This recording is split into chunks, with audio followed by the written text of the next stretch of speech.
સહજ ન્યૂઝ.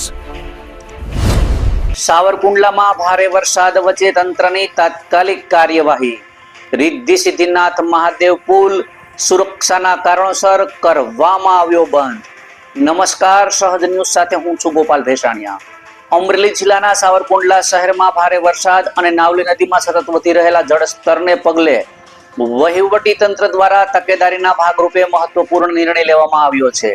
શહેરના મુખ્ય માર્ગ પર આવેલ રિદ્ધિ સિદ્ધિનાથ મહાદેવ પુલને તાત્કાલિક અસરથી અવરજવર માટે બંધ કરી દેવામાં આવ્યો છે.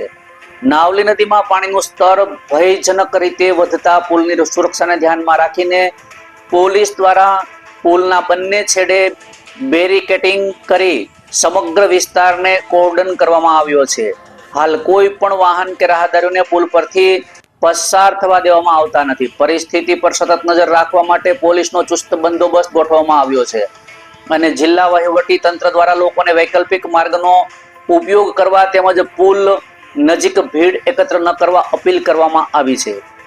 તંત્રે જણાવ્યું છે કે પાણીનું સ્તર ઘટીને પરિસ્થિતિ સામાન્ય બન્યા બાદ જ પુલ ફરી અવરજવર માટે ખુલ્લો મૂકવામાં આવશે. ત્યાં સુધી નાગરિકોએ સાવચેતી રાખી માત્ર તંત્રની સૂચનાઓનું પાલન કરવું જરૂરી છે.